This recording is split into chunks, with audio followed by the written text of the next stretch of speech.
नमस्कार दोस्तों, मैं राहुल नागपाल और आप देख रहे हैं सोशल मीडिया। हम लोग हैं नागल, दिल्ली कैंट नागल। वही नागल जो आजकल सुर्खियों में बना हुआ है। सुर्खियों में बने होने का एक कारण है, यहाँ एक मासूम दलित समाज की एक बच्ची थी 9 वर्ष की।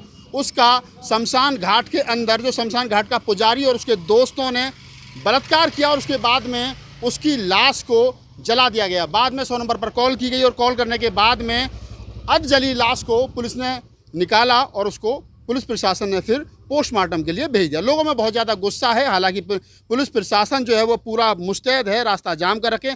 मैं अपनी पूरी टीम के साथ बड़ी मुशक्क़तों के साथ यहाँ पहुँचा हूँ। भीम सेना के हमारे साथी हैं विजेंद्र जी और उनके और जो साथी हैं वो तमाम लोग हैं। पहले उन्हीं से बात करते हैं। अपना नाम बताइए, क्या नाम है? नैनजीत है मेरा नाम। नैनजीत है। क्या मतलब क्या पूरा मामला क्या है? मेरा पूरा नाम नैनजीत है।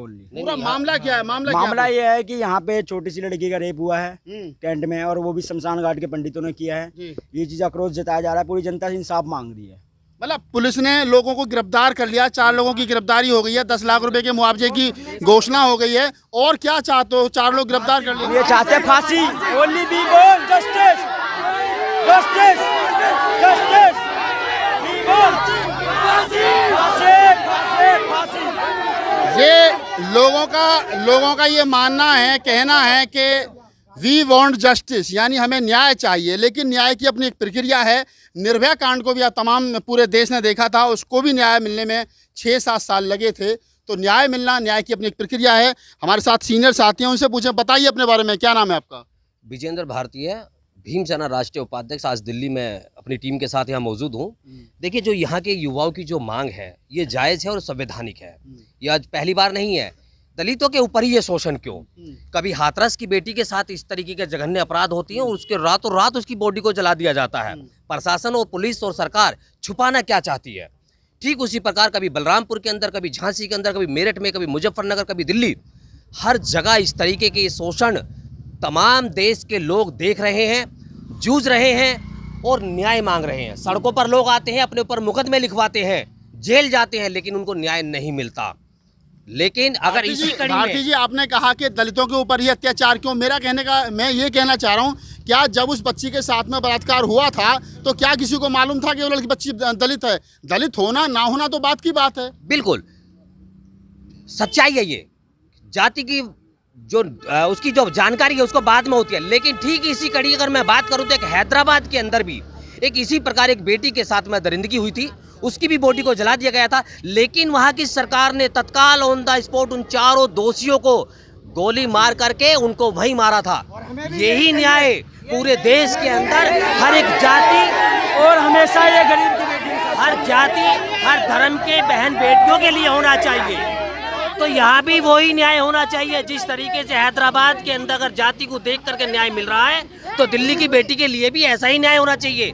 ये जो लोग आज भारती जी, आपको नहीं लगता है कि अगर इस प्रकार से रोड पर गोली मार करके लोगों को न्याय मिलने लगा तो फिर कोर्ट की क्या जरूरत है? फिर सच्चाई के लिए, झूठ के लिए, जो परख के लिए अदालतें बनी है, उनकी क्या जरूरत है? फिर तो पुलिस किसी को भी पकड़ करके गोली मार देगी। संवैधानिक तरीके से ना ही सरकार और ना ही पुलिस कभी किसी को न्याय नहीं दे पा रही है। हाथरस का केस आज पूरे देश के सामने है।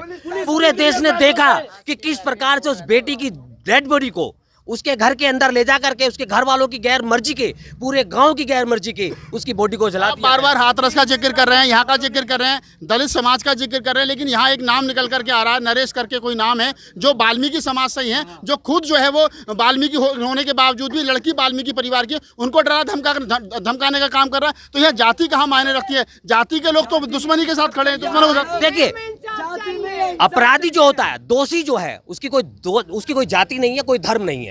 बात आती है इंसाफ की, न्याय की। मैंने ये नहीं कहा है कि हम जाति के अनुसार, हम चाहते हैं कि जिस प्रकार से एक जाति वर्ग के व्यक्तियों को न्याय मिलता है ठीक उसी प्रकार यहाँ भी न्याय होना चाहिए।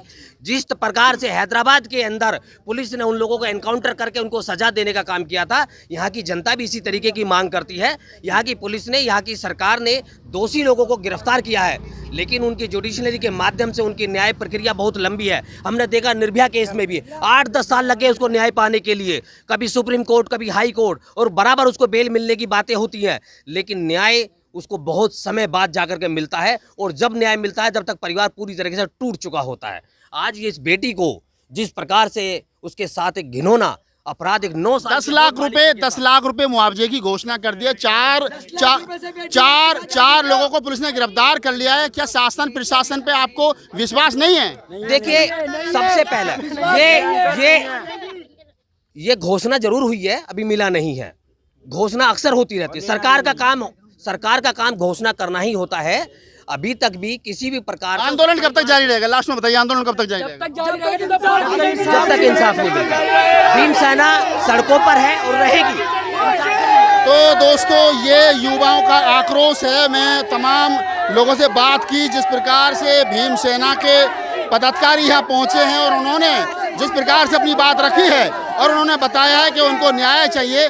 जब तक न्याय नहीं मिलेगा तब तक आंदोलन जो है वो जारी रहेगा, चलता रहेगा। मैं राहुल नागपाल, कैमरामैन सियाल बौद्ध के साथ में, दिल्ली कैंट।